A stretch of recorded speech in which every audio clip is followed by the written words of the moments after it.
Hello everyone, this is Serious Trivia. Welcome back to another episode of our Humankind Let's Play as we continue with the Jolt in the classical era on turn 75. Now we're technically done with turn 75, but we're not going to end turn yet. We're going to look at whether we should transcend, or not transcend, but to tier up to the next era, move on. And this brings up an actual conversation I had on Reddit with someone about a question they posted. I linger around with the same handle as I have on YouTube, checking out some of the questions and cool things people are doing with the game. And sometimes answering questions makes me think a bit more about the game myself. So in particular, a question was posed that no matter what pace they play on, normal or endless, the player was having trouble reaching the end game. He says he always just reached the industrial, but never contemporary. And no matter what, pace he plays on, he has that issue. And my answer for him was, first off, he's probably playing a bit inefficiently in terms of, how to get stars. Maybe he should just aim for about 4 different categories, including the one that gives you more points, and try to pick up 2 stars each, because going deeper sometimes scales very hard, especially if you're trying to do influence and money. Those scale particularly hard in terms of the amount required for each one. So those would be rather difficult stars. If you don't fight war or try to expand, it's hard to get those stars either. We are lucky that we have a foolish pink faction declaring war on us to get ourselves some militaristic stars. And we're actually faced with a pretty similar dilemma right now, because his response to that was that it's not that he can't get 7 stars, it's that he feels like he's always behind in the game. So he wants to get a few more stars to get points so that he can basically advance and then catch up. But then if that's your mentality, you run into a couple of pitfalls. One, the star values in the game is declining as other factions pick up those stars. Right? The value are very nice and even in the beginning. It's always like 100 points, 200 points, and then 300 points for the final star. But you see that this is not 300 points, right? This is not 200 points. This is not 100 points. It's going down because other factions are picking up those stars. So the second place to the star, the third place to the star, and so forth are getting less points per star, right? Not necessarily in that category, because you see it's very evenly changed, right? It's all dipped down to 85. And this one's doubled because we got the Civic. But they're going down as other factions get stars, right? The second they pick up that star, your value for all your stars across the board is dipping down. So the more you lag behind, the less fame points you get per each star you're waiting for. And then when you move on to the next one, they're going to be ahead on you on those stars too. And you end up getting less and less fame for doing the same exact things. And you also prevent yourself from getting wonders, right? We're looking at deeds, right? For each era, there's certain reforms or technologies you can get, certain wonders you can build, certain things you can do that can give you fame. And you're letting the AI do all those things for you rather than you doing it yourself, because you're waiting for a few extra fame. And that's just going to set you farther and farther back. So if you're able to race out ahead, like we're in a super comfortable position right now because we're first.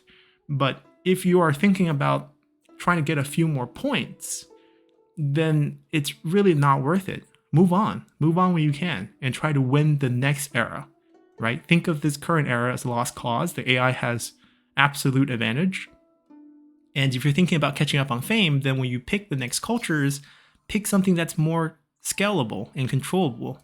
Things like Builder, it's very scalable. Things like population, science, those are things that you can easily control in terms of how many you get for your affinity star to be worth more fame. We're going to do that. I think the Khmer is so good that we should absolutely pick them now instead of losing them. There's like a little bit of myself saying that I should wait one turn, because if you look at the Agrarian Star situation here, I can get that next turn. 280 points right here. I'm not waiting for that one. And the only people that can kind of fight me for it, there's 3 other factions who could go to next. But I guess if we're fast enough, we could do it. Because it's simultaneous turns. There's 1 turn for population. Oh. Ah, they'll give us 1. Or else we might need to alter some of the other ones. Because we need absolutely 1 turn population growth, which we're not going to get.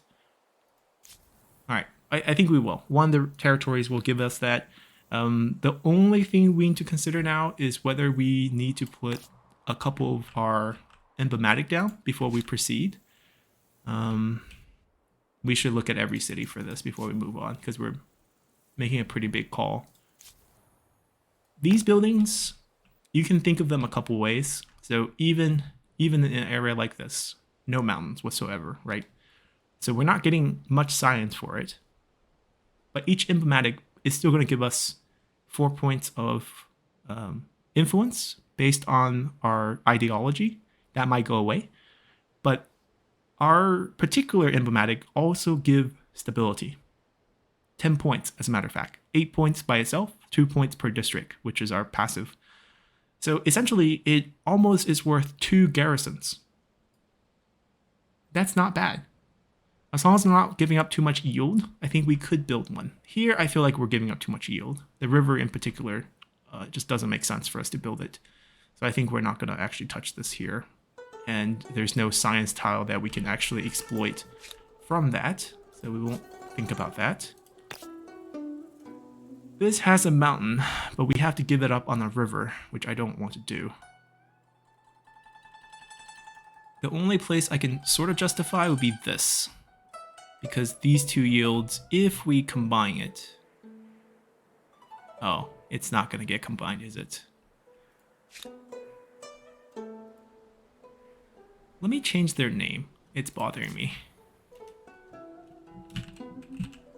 Nanjing, the southern capital. Chang'an, the western capital. Haojing's technically pretty close to Chang'an, historically speaking. But we'll have a more northern one in the future. They will... Let's see, how do we want to expand them? They have to expand this way. Right? This will be a science city. Do we care about this science here? There's no science yield on Mercury despite being a science luxury.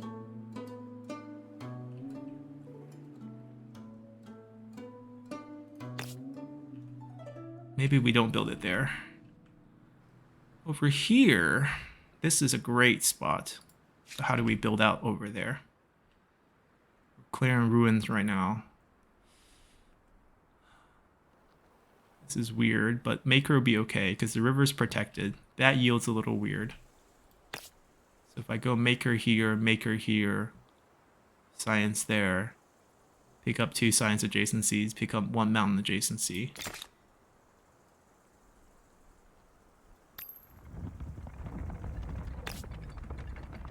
The idea here is this. We rush this next turn because it'll get cheaper based on the number of turns. Then we put 1 turn of build into... it wouldn't work. It actually wouldn't work. We might have to wait 2 turns. Because we don't have enough money. Because I do want this built. Down here, this is probably the tile. It doesn't really matter. It's just surrounding this with science. And that's a pretty decent science, so...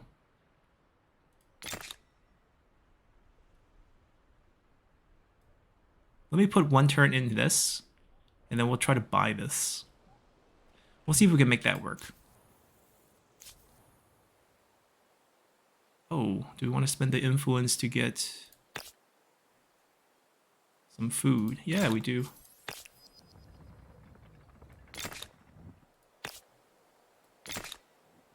Alright, we have our own iron supplies.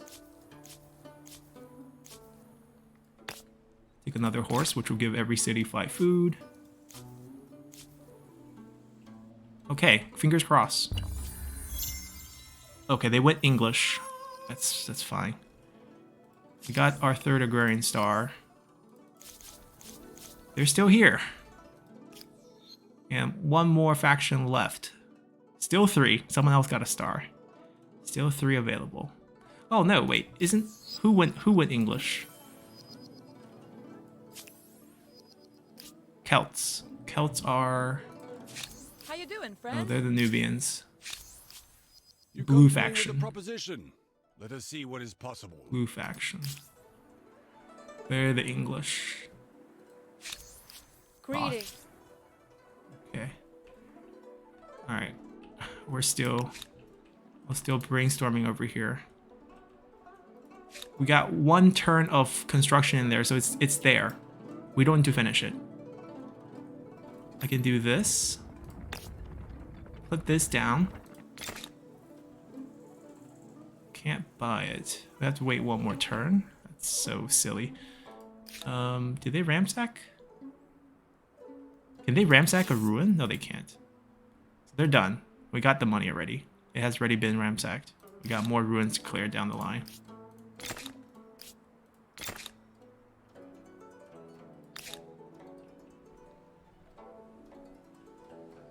There's a war going on, I know that too, but I need to get all my business in order before we move on to the next. Okay, we might have to wait 1 more turn. I really don't want to sacrifice a river just for a little bit of science. Doesn't really make any sense to me.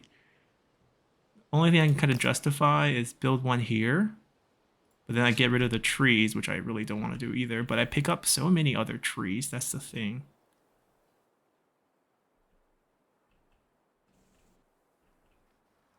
It's kind of awkward. Like this forest is beautiful, right? Look how many yield we can actually pick up here. But then if we turn that to science, we have to combine that one. Yeah, we're just not gonna get another science. It's not worth it for that location here. All right, let's look at war first, and then we'll come back to all this stuff. We are still in the process of grinding them down. We did it. This is no longer claimed, and we are gonna claim it. Just who's gonna do it? We can't use them to claim because they're not our unit. That's an artisan one. We don't have to sack that one. Right? We can't ask them to claim a land for us because they're not our unit. So they'll have to do fighting for us. They'll be pretty bad in open field against them. We have to pick off this unit first. They have just 2 horses. I don't know if I'm going to be close enough to the actual battlefield site. I'm on it. Keep moving. We have our orders. Keep moving. Yes, sir. Yes. No! They're probably going to retreat. They can't. Okay, they pulled out last turn then. Good. This should be a simple fight. They're high ground. River is not doing us any favors, but what we can do is just...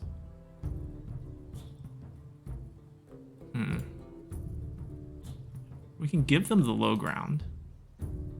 Don't fall behind. They can step on the river and attack us. I'm okay with that. So I'll put them here, put them here, put them here. Right, at least it's even land, even river on this fight. And this unit's 26. This unit's 28. We'll swap them. They're 25. So they're weaker than us. And this is counter. But he's only 20 strength. But he has the best land. Right? So this would be a frontal attack. This would be a... Yeah, this is okay. We're also attackers, so we get to go first. Yeah, the advantages are good. I can go here, cut them off. Come over here. I'm getting flanked, I know, but we probably can kill him. So I'm not too concerned there. Borrow some strength to them. Yes. Might get picked off All by together. them, but it's fine.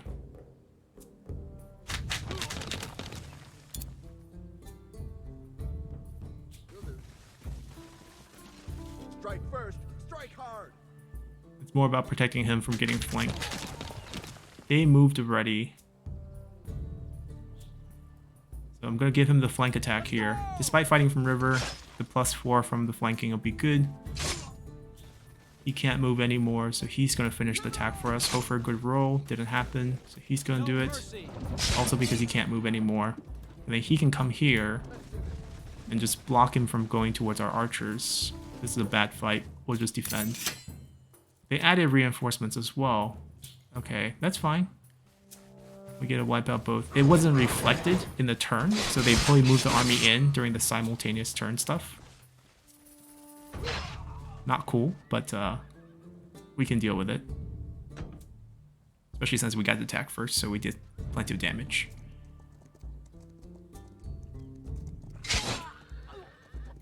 Our Janchua is taking a beating. Well, that's a great roll on the counterattack because scouts are weak. They only have 16 or attack on the base game, but for the AI, they might have a bit of bonus.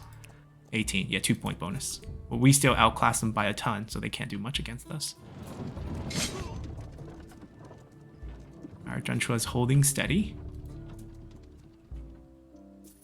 And we will just pick off the Scout Rider, who's good against us, but we're also good against them. Now, now.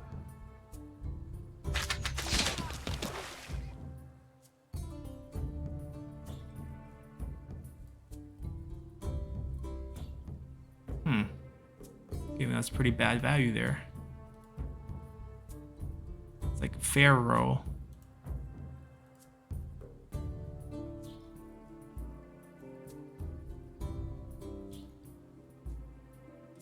I can crush him.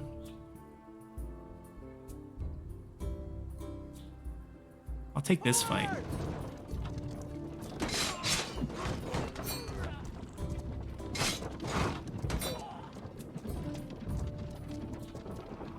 So I can move him up. Absolutely kill him. He should die if I get a decent enough roll. Oh, that's terrible. Alright, move him up. We'll take this even fight. We got archers in the back. This is a bad fight up. Slightly better fight down. We'll take this. And we're kind of shielding them away from our range, so our range can still do stuff next turn. Yeah, there's going to be some losses. It's fine. Ooh, that's going to hurt. He doesn't do enough damage. Oh, he didn't. Silly scout. Alright, we lost 2 units. And we get our 3rd round attack. This is their strongest unit. We'll move up. Doesn't really matter, but For your yeah, family. we'll aim for their strongest unit. Let's go. For your family. Any sort of free damage is good. And I'm hoping he can kill him solo. No, it's not gonna happen.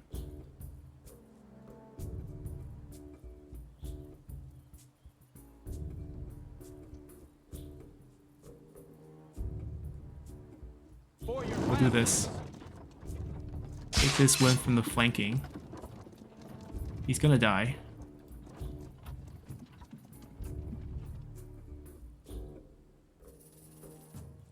Well, the archers are gonna get exposed one way or another.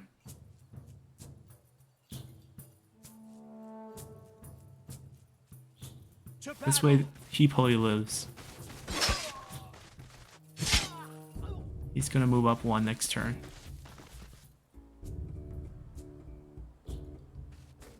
Gonna kill him. I think he's gonna wipe out the whole unit. Yeah, we did some damage back. That's the key. And the battle will continue next turn. Yep. Can you guys join the fight? I don't think there's any territories we're gonna actually be able to get out of him. We might be able to join next turn. He was claiming land for us. Like, we obviously would like to claim these before the war ends. And the war is probably not going to end anytime soon because I just raised one of his administrative centers, so it's actually going to give him 10 points back. But he's getting there. Once we win that battle, and maybe one more, it's going to be over. Alright, they did their job.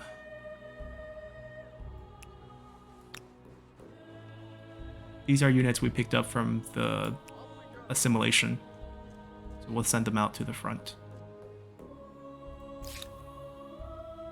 Our capital of Haojing. Let's see what we can do here. We only have one copper still. That's still pretty annoying. We don't have a lot of trade routes. We have 2 researchers. We have good stability. We could go for wall, but I think maybe district development might be the way to go here.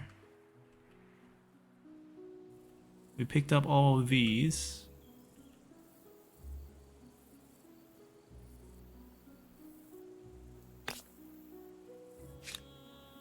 Pretty sure we want food here. Despite erasing that.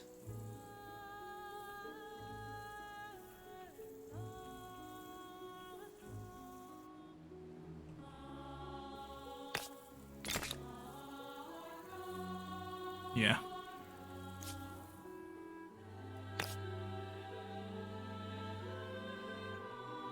We have given up on this idea.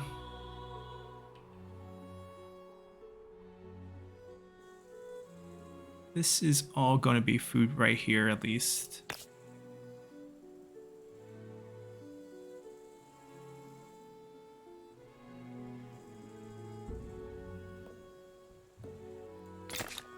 Yeah, I think that one's at least going to be food. Just making sure. Yeah, we're not building that. So what are we building here? Still doing the food spam. Industry is okay because of our patronage from our lovely building of Haying Gardens. 13 food doesn't feel like a lot.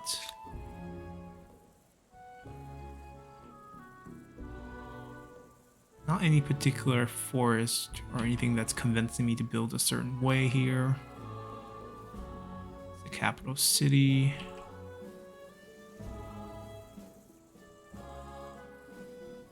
A Baray here would be great, actually.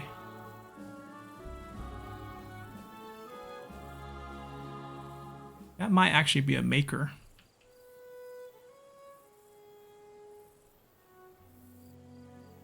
Just like down here, we talked about this might be a maker zone. Going out. And then just sacrificing a couple tiles here. Haven't decided though.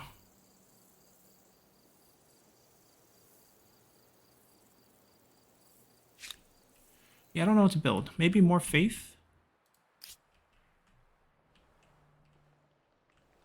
Back to our cluster. Depends on which city needs stability. It's also a good question. Tron's gonna be pretty big, at least 4.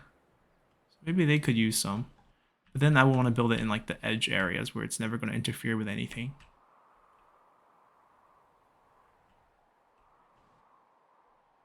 Attachment's expensive.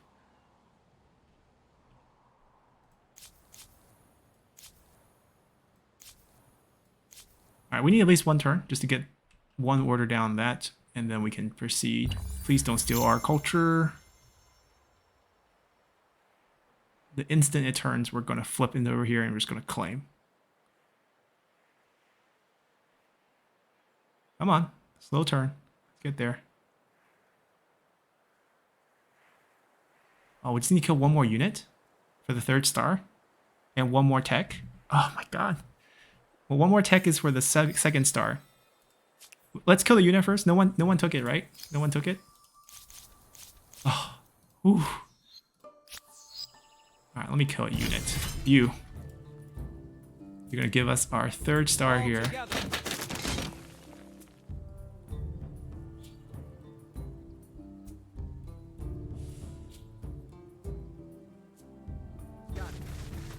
over here.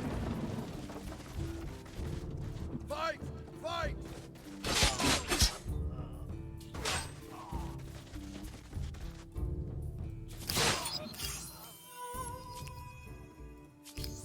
Right. This is a bit of a shame, but it's not that much point.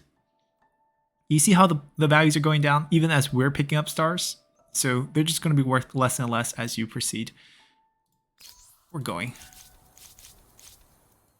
A mountain never has two tigers. That's also a very famous Chinese saying. 一山容不下二虎. Let's see. +3 industries on Maker's Quarter.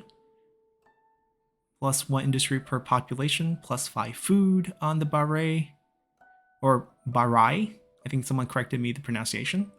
If you're still watching, correct me if I have it wrong. But I think they said that the R-A-Y makes the same sound as like you would pronounce rice in the beginning with the R-I.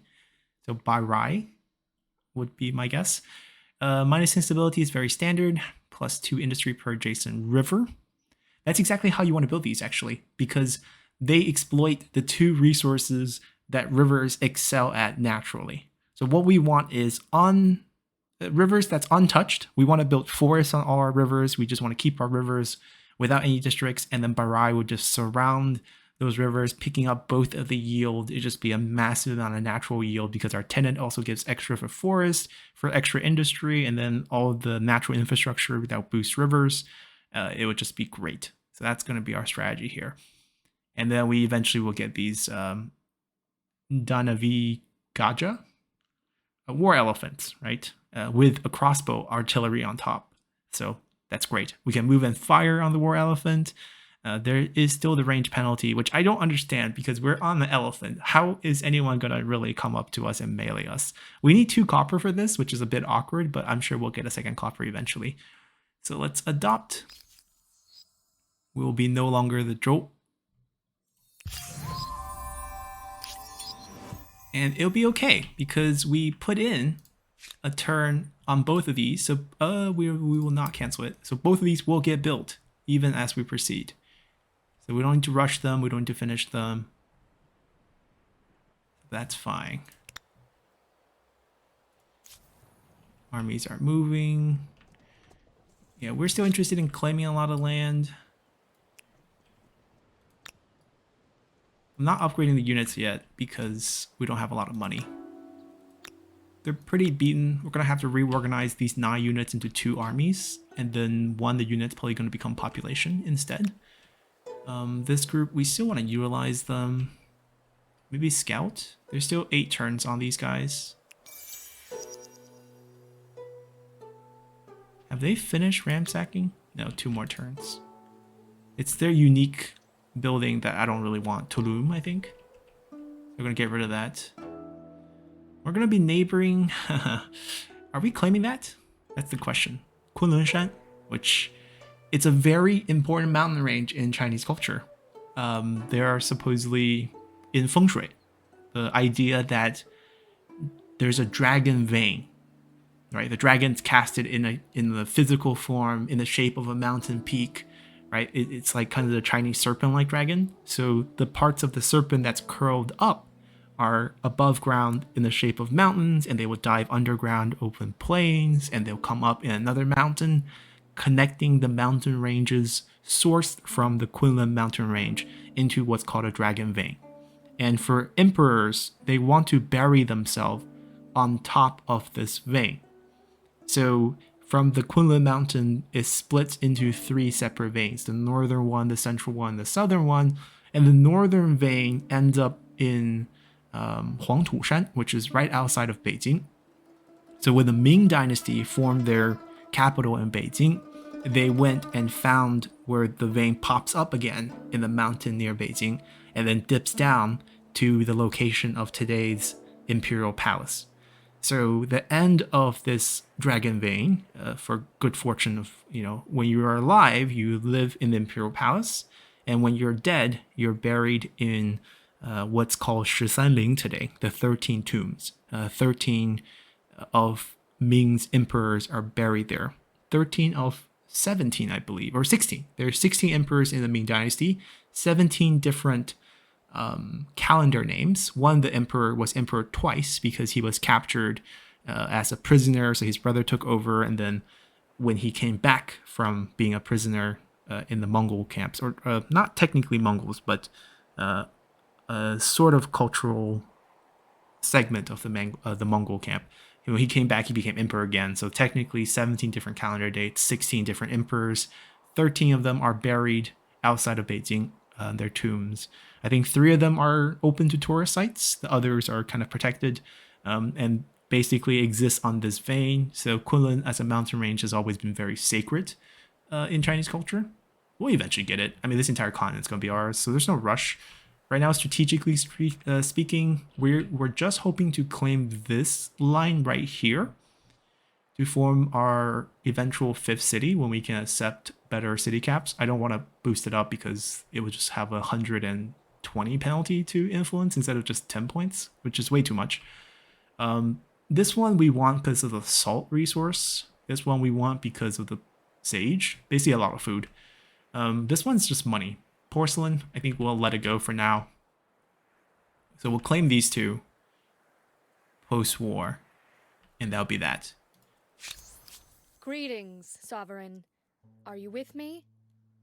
Or against So there's 3 points of ongoing, 8 points of instinct. She'll be down to 11 points, and then if we win one more battle, it'll be over. All right, embrace our new culture. Wisdom. We won't be seeing that. Yeah, we don't need to see that either. We also picked up a tech 1 turn late from picking up our 2nd tech star, but it doesn't matter. Our science is lacking, for the lack of better terms, because we haven't really built any research quarters, and what our Confucian school can carry us can only carry us so far as these costs just skyrockets into the late game. We're going to have to reorganize what we want to do, right? We were kind of going back for them, but now we're not doing that because we have better things available. We need to strengthen our military. That's always a crucial piece. Crop rotation, be very good passively. Starting new cities with population, starting with free industry, and going from all the infrastructure. This is pretty crucial, actually. City cap, also very, very nice. Army cap, also very, very nice. Our unique unit. Absorb cities. I don't really want to absorb cities at this point. So we're fine. I think of all these, hamlets also really, really good. Hamlets are basically a Baray without the cool bonuses, right? It locks down the river yield that we want, which is what we want. But let's go. We're building a city soon, assuming we're able to get that. Also, that can wait. So it should probably be War Summon, into Theology, into Feudalism. But you see the requirements. What's stacked up? Oh, there's requiring Siege. Is it actually requiring these, or can I turn these off? Because I feel like the game allows for pretty loose requirements in terms of... Where's the other numbers? I see 2 and 4. Where's 1 and 3?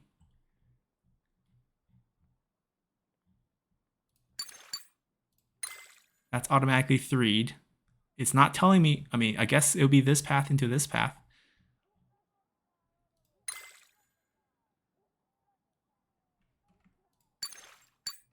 Wait, I can make it 1. Ah, I fixed it. It had Reddit. Oh, maybe we had that locked on the whole time. Was I blind? Anyways, this is what I want. We're going to rush these 2 first to make sure we don't lose out in battle. This will be very crucial too. Actually, we might just go this. Make sure we can't lose. And then expand city limit, expand city, and go from there. That's another reason why you need to go forward. Okay, so let's see what we lost out on. We lost out on a faith building. That's fine. And we were never going to build this. Forbidden City. All that talk about the Dragon Vein. And we're not really going to pick up the Forbidden City. It's a very war building. I think we're going to get this. Ankler Wat. Food from Faith. It's absolutely amazing. And since we're the Khmer, this is our cultural building historically. It only takes us 450 to claim. We have this only our 2nd wonder. We will definitely build this. It'll give us faith And we have a pretty decently strong faith. This exploits everything too. So let's claim that. If we have a chance to claim the Forbidden City at 1050, which doesn't sound hard, we'll do that too. Alright, so we got a lot of things to consider now. First, the war needs to be over, but help us do that, I guess. Cautiously scout out this area. They still have one more turn on that. We're here to claim this region, except for where are we going to claim it? 277, that's not too expensive. We can't build our school anymore, so this super ideal spot is no longer a thing we have to consider. It's more, this is really not much of anything here. We might just pick up a few forests and call it a day, because that's really all this can provide us. Maybe a defensive structure, a city here would be pretty safe if you think about it. And there's a bunch of forest tiles. There's no food whatsoever, but that's fine. All right, let's claim here. We don't want to mess up any yield. Right, the science will be messed up if we put an outpost next to it because it doesn't exploit science. Upgrade is still into Janchua. Okay, because we don't have any new tech. Archers are going to become crossbowmen, which actually is not that great, but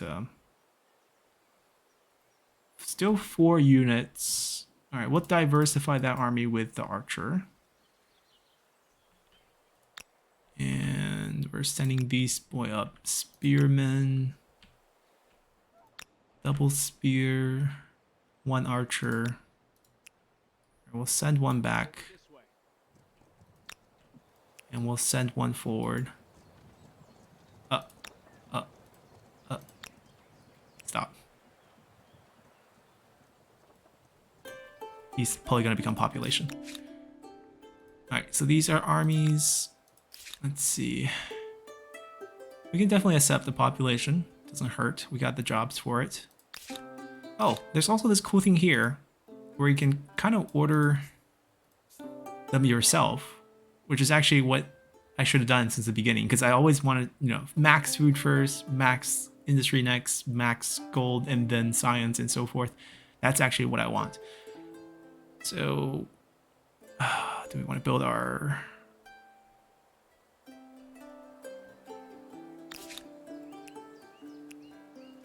Alright, we'll take that unit.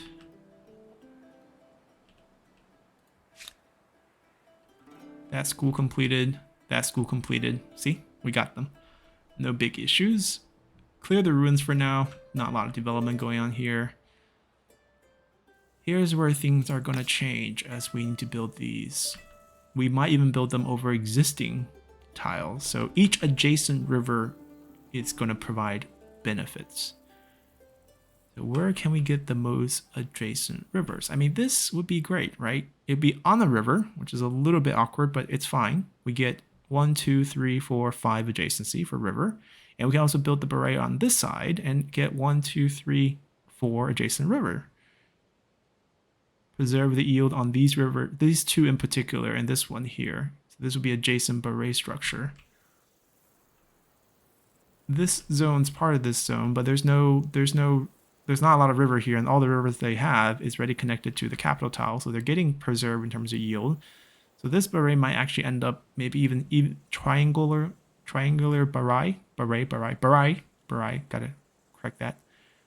Right, so we do a triangular setup here.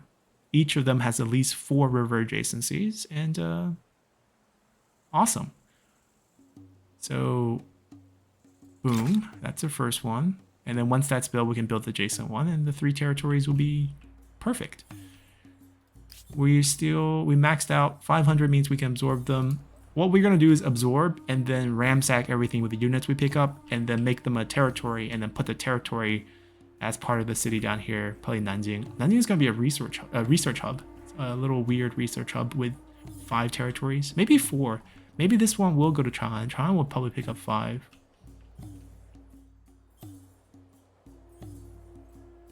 It's a little weird. Maybe also Nanjing. Maybe Nanjing would just be a big piece of land with a lot of research, but not a lot of production and everything. A little bit awkward. Alright. Time to plan out our Baray placement. So we don't always have to place them on rivers. Like this would be good. If we can leave the river alone, just put a forest on it, it would also be really good. It's just that over here, these three adjacency to each other, we'll get maker quarter adjacency to each other. We'll also get farmer quarter adjacency to each other because they count as both. Like it just feels too good to pass up on this triangle. But over here is different, right? We're not actually going to get that sort of adjacency on the land. Like this would be a great placement because we're going to claim that as well. The question is, how do we get a district to here, right? We have to build over some land that we don't want to build over. I can either wait till we get a hamlet to cheat it out, or I can build something over it and then rebuild it. Like, we gotta demolish it. We gotta, yeah. Just be wasting production in a sense. All right, let's not consider this because the ideal spot is pretty clear. It's this spot right here. This is the best spot. You get surrounded by 5 rivers, preserve all their yields for both types, and then this is going to connect. So let's look at this region, this second region down here. There is only a sliver of river in this region. Here, this would be the best spot.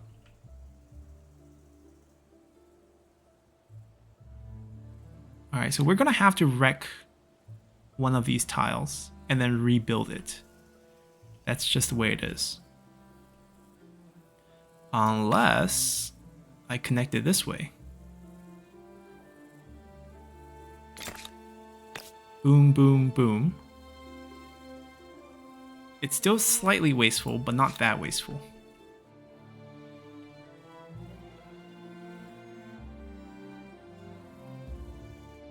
Yeah, sign me up. This is going to be the big river playing over here anyways. Next city. These rivers are already preserved by the capital. Oh, actually, no, the capital's here. That tile is not preserved, but there's not much river there. There is a little bit of river here, but it's being preserved by this city here, which is great placement. So in this capital region, the only river tiles that needs help is right here. These two in particular. So we need to somehow build it here, which means a big maker curl right around. Yeah, it's just big projects to make things work. Unless we have, you know, a cool placement that's ready to go. Like right here.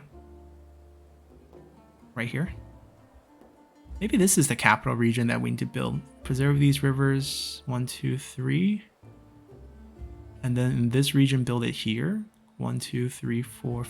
1, 2, 3, 4. And then in this region, build it here. 1, 2. And then this entire river is preserved. Or maybe here. Or up here.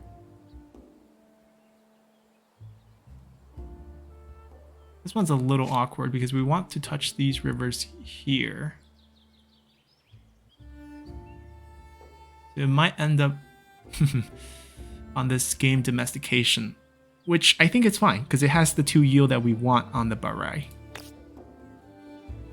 But once again, like we need to connect a zone over here to be built here, which is always awkward.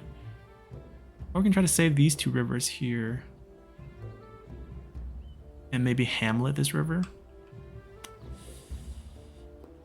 Trying to be super optimal is always a pain, but it's worth trying.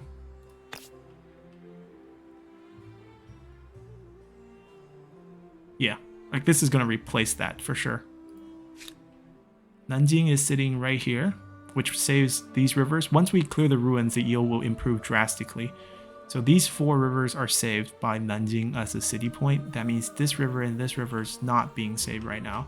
So the ideal placement would actually be here, but this is a special clay pit, which means we can put natural preserve on that in the future. So the only way to save these without interfering with that placement will be placing it on the river right here. And then we can't plant a forest on that. It's always trade-offs. There's no food nearby, so there's nothing to like really save. I guess 6 food here, 6 food here. This might be the correct play, to be honest. Put it here. That's going to be research.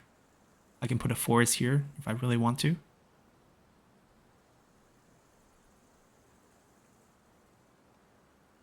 Yeah. I don't see anything wrong with that.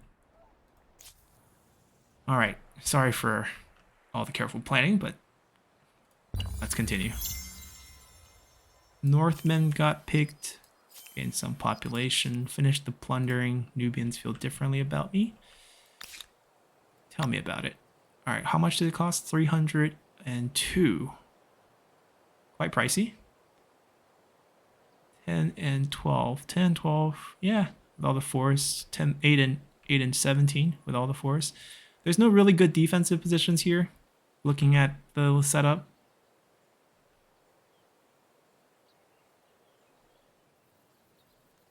That's kind of high ground. Because we gotta think about this is pretty front line.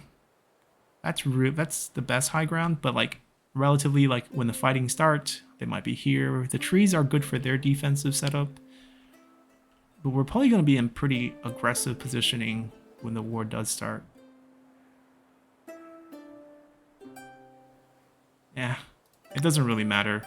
These are not gonna be made into cities for a while. We might effectively move them down the line too. I'm just going to take this for the production.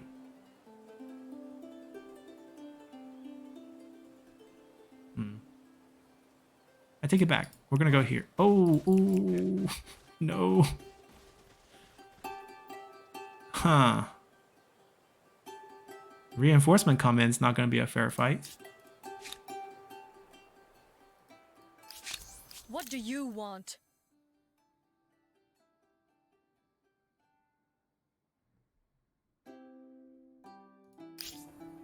That is not ideal. Even if I run back, it's a tough army for us to beat. I'm going to claim this first. This is actually a city that I want to build in the future.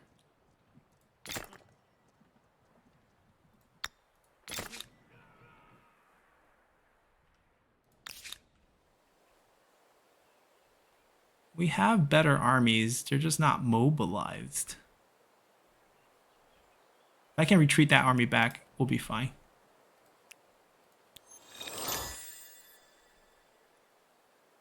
Alright, backup's on the way. Oh, no. Stay here. That's why they can go so far. Abandon the infantry positions.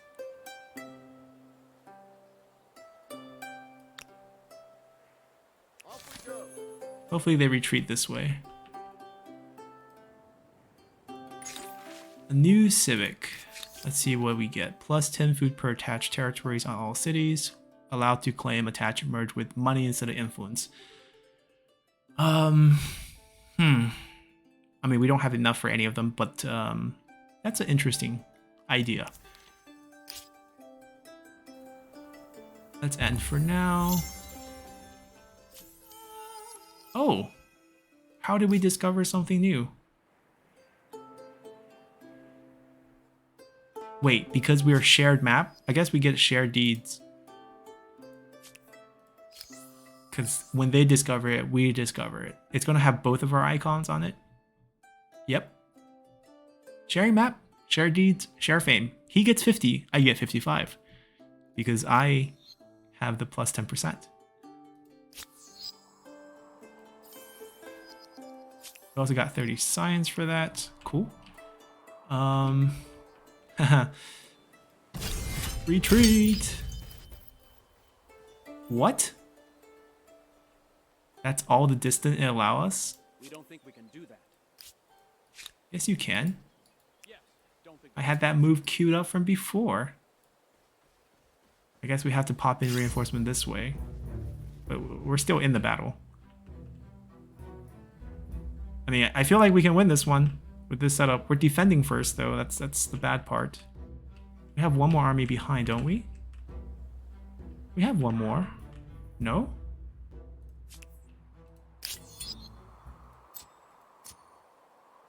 Blocked by battle. This group. Where are they? Ah, so slow.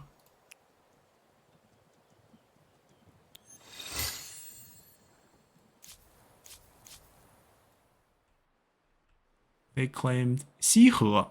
Wow, region named after area in China. It's a place that changed hand many times between the kingdom of Wei and the kingdom of Qin during the Warring State, right on the Yellow River. Yeah, let's fight this. Over there. Let's go. We'll just hold the high ground. I know our defensive point's right there, but we have to like take it back, right? If they take it.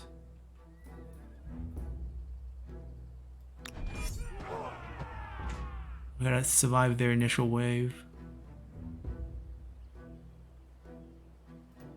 They have 2 armies, right? They're deploying all the units, which is why their bar's growing, but we haven't deployed our units yet. This battlefield is massive, by the way. They have another army reinforcing. Their army's the same setup, so they have 3 armies. Oh, they have a 4th army. So this is all the units we're facing off against. The good thing is, Humankind, it's a game of quality over quantity. Like, these scouts mean nothing. They have such low attack. They're not going to do much. We got to remove that unit, or else they win the fight. That's the only thing that's tricky here. It's a very hard to defend location. We got one more swordsman.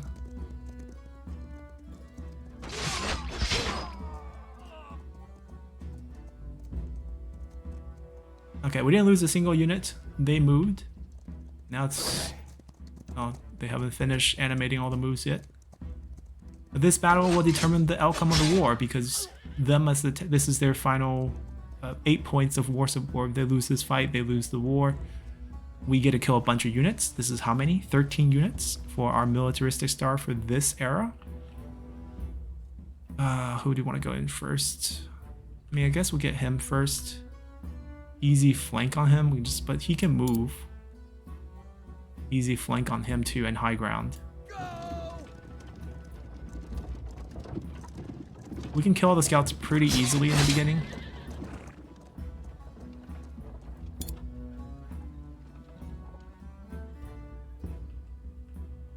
Yeah, here's where things get a little bit tricky. I need to definitely move so to open up the spot for more units. Move him higher. Pop the archer on. Don't move the archer yet. He gets the flanking from the archer. So 4 free points. He can't do anything this turn, which is the only sad part. He can still move. There's... probably gonna move up to here.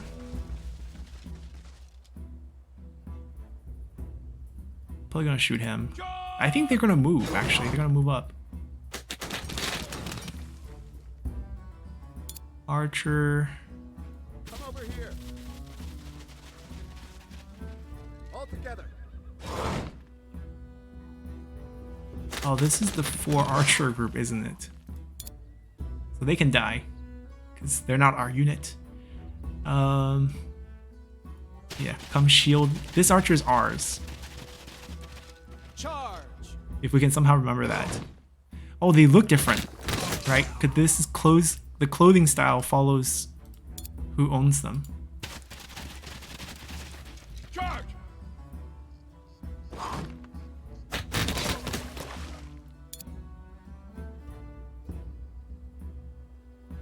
Yeah, we'll sacrifice the archers. No fear. And we want to shoot at the swordsmen. Could they do the same damage to the swordsmen and to the cavalry? But the cavalry's combat range is so low compared to my other units that we pretty much don't want to waste them on the other units. How do we stop him from flanking us? I think what we want to do, there's only one attack point here, is move him here. He's relatively healthy. Move him here. Move him up here. This is a good trade.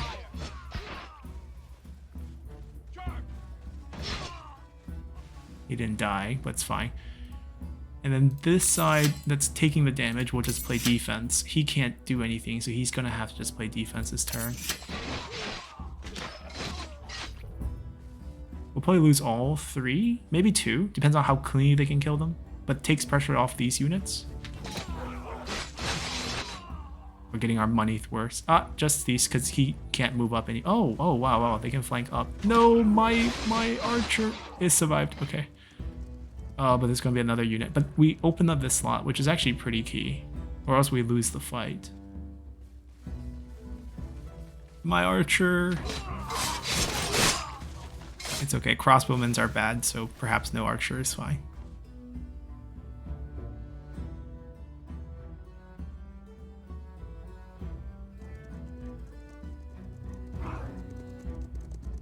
The flank. No.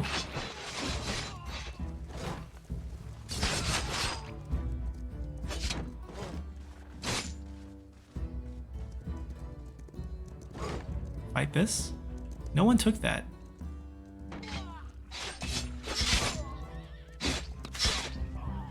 Okay, we're losing most of our archers. We're gonna have to win this on the strength of our actual units, which I think it's fine.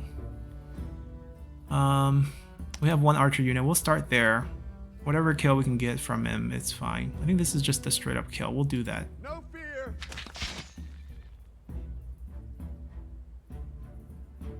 Easy flank on him.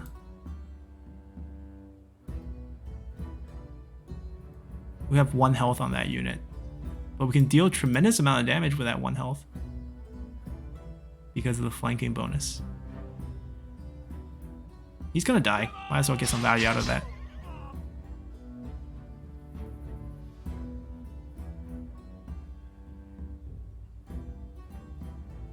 Here we go.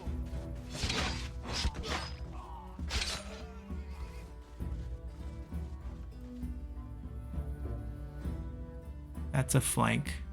Strike first. Strike hard. Oh no, that's his unit. There's no flank here. He's the flanker. He kills him.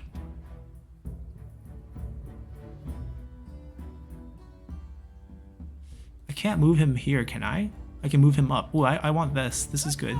I don't want their units to start filtering onto the high ground. That's the thing.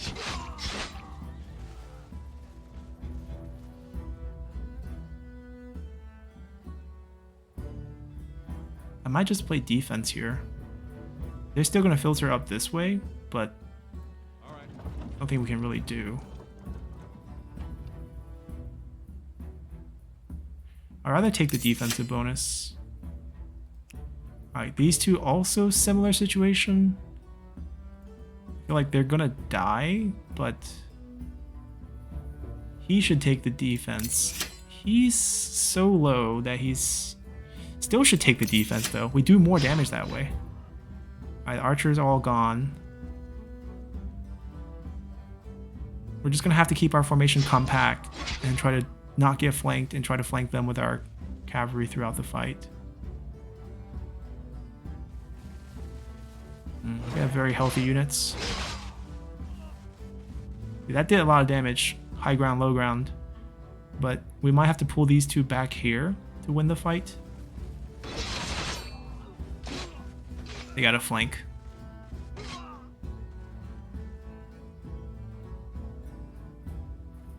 I don't think they would just snatch that. I don't think the AI is that smart. So what we're going to do instead is come here and kill this. Take the high ground. Take the high ground. Play defense.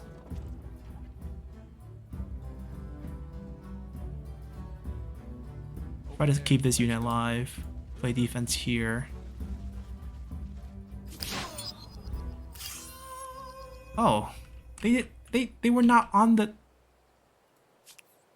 They were not on the square? Just because they stepped on it once, that I have to pay money, I have to retake it, quote unquote,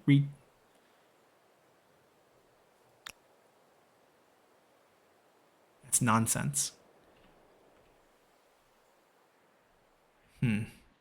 Anyways, I think this is a good plan to end the episode. We have another army coming up, and I can just buy another army as well to face off against them. Not a big issue. Army's quite cheap to hire mercenaries for ourselves, and it's a great way to pick up a few stars, to be honest. So we'll do that. Being a industry affinity, a builder affinity, it's quite easy for us to pick up these points. So we'll be doing that as well. And as you can see here, right, these are all 100, nice and even. This one's 110, which is weird. I thought this would be 150. I wonder what's going on over here. Double value for these, because obviously that's the one we paid the Civic for. It will just slowly go up. We'll probably get 1 star from this, not much. From over here, it's nice and even because no one else has earned that star, I think. All right, I think we're doing fine. We have a lot of points, and we picked a good culture, in my opinion, to extend our lead, and we'll definitely push on forward. So hopefully you guys enjoyed this episode, and see you all next time. Bye!